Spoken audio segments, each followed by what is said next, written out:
दैनिक जागरण का संपादकीय डिक्टेशन। गति 100 शब्द प्रति मिनट। स्टार्ट होगा 5 सेकेंड बाद।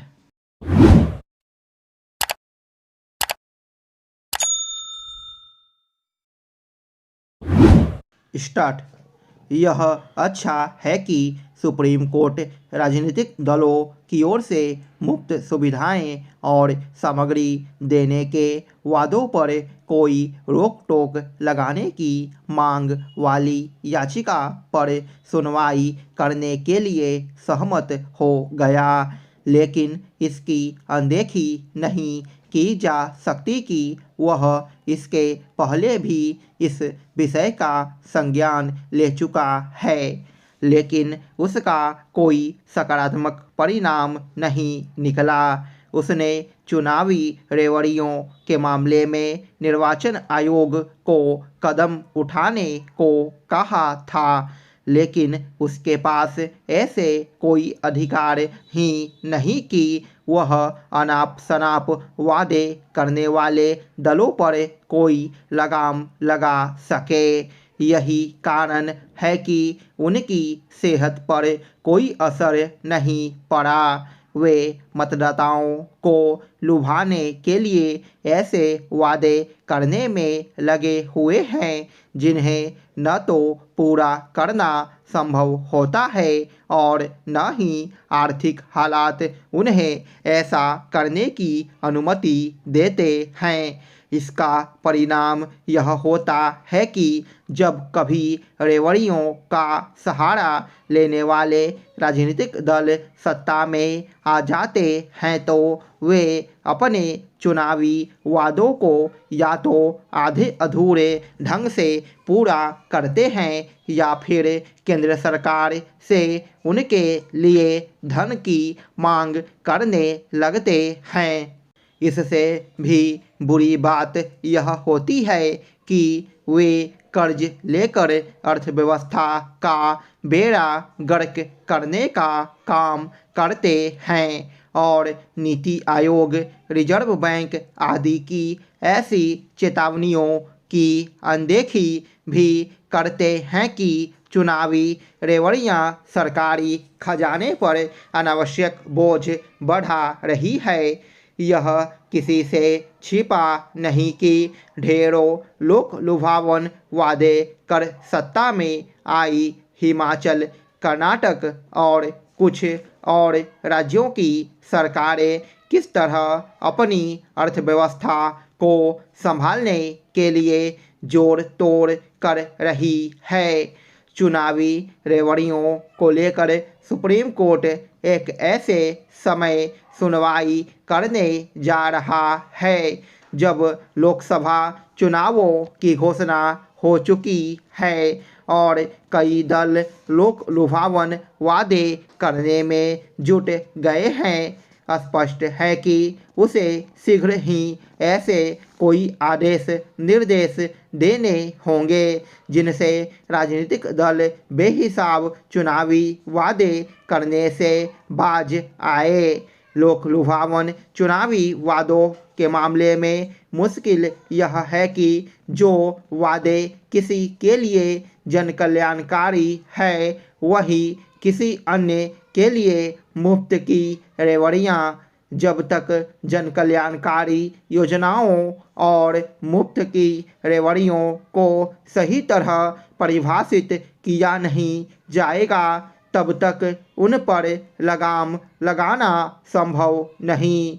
इसमें अंतर किया ही जाना चाहिए कि कौन सी योजनाएं लोगों को सचमुच आत्मनिर्भर बनाती है और कौन सामाजिक उत्थान के नाम पर उन्हें बैसाखी देने का काम करती है या फिर मुफ्तखोरी की संस्कृति को बल देती है।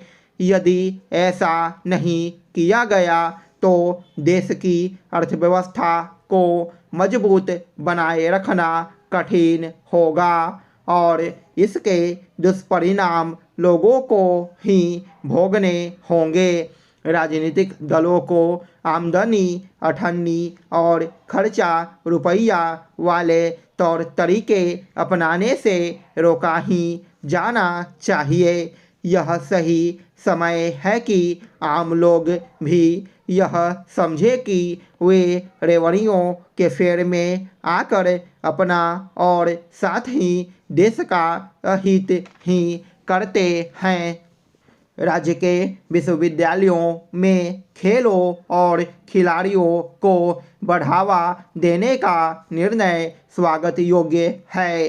अन्य विषयों के अलावा खेलों को भी विश्वविद्यालयों के पाठ्यक्रम का हिस्सा बनाया जाएगा। निश्चित रूप से राजभवन की यह पहल सराहनीय है। अब खेल भी रोजगार का एक अच्छा जरिया बनकर उभरा है। खेलकूद में बेहतर करने वाले विद्यार्थियों को नौकरियां मिल रही है। राज्य सरकार ने प्राथमिक, मध्य व उच्च विद्यालयों में भी खेलकूद को बढ़ावा देने का निर्णय लिया था। 1 घंटी इसके लिए निर्धारित की गई है। प्रशिक्षित लोगों की नियुक्ति भी हो रही है। कहने की ज़रूरत नहीं कि खेलकूद में रुचि रखने वाले विद्यार्थियों के लिए सफल खिलाड़ी बनने के अलावा स्कूल कॉलेजों में भी प्रशिक्षण के रूप में रोजगार के नए अवसर सृजित हुए हैं। इसके लिए अभिभावकों को चाहिए कि वे खेलकूद में रुचि रखने वाले बच्चों को प्रोत्साहित करें। स्वस्थ रहने के लिए भी ऐसी गतिविधियों में भाग लेना जरूरी है। जिम्मेदार अधिकारियों को भी चाहिए कि वे इसके लिए जरूरी संसाधन मुहैया कराएं। शिक्षण संस्थानों में खेल सामग्री का अभाव रहता है, इसकी आपूर्ति सुनिश्चित हो। खेल मैदानों में भी बुनियादी सुविधाएं बढ़ाने की ज़रूरत है। राज्य सरकार ने युवाओं के लिए सभी प्रखंडों में स्टेडियम के निर्माण की घोषणा की थी। कई प्रखंडों में बनाए भी गए, लेकिन उनकी स्थिति ठीक नहीं है। कई जगहों पर अतिक्रमण कर लिया गया है।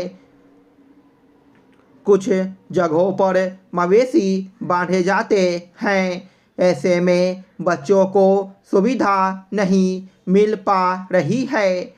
खेलकूद प्रतियोगिता आयोजित कराने में भी स्थानीय खिलाड़ियों को परेशानी झेलनी पड़ती है।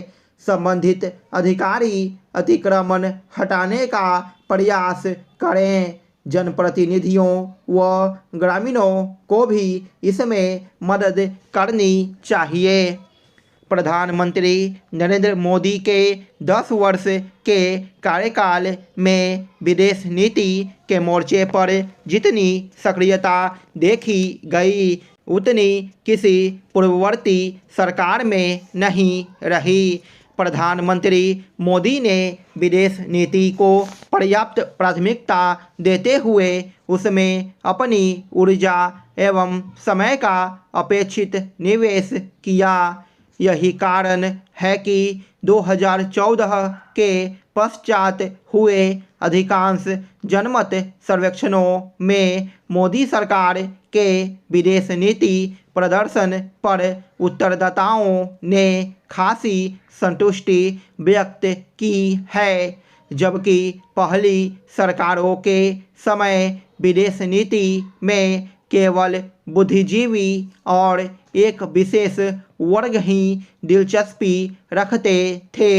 मोदी युग में अंतर्राष्ट्रीय संबंधों के स्तर पर आम नागरिकों में भी अभिरुचि और भागीदारी के भाव उजागर हुए हैं। जटिल अंतर्राष्ट्रीय समीकरणों और संकटों से निपटने के लिए पूरे देश में जटिल अंतर्राष्ट्रीय समीकरणों और संकटों से निपटने के लिए देश में पूरे समाज को अंशभागी बनाना कोई मामूली उपलब्धि नहीं है। स्वाधीन भारत के इतिहास में ऐसा पहली बार हुआ है। इसका कारण है जनमानस में बढ़ता विश्वास कि सामान्य जन के हितों का भी विदेश नीति से सीधा सरोकार है। स्टॉप।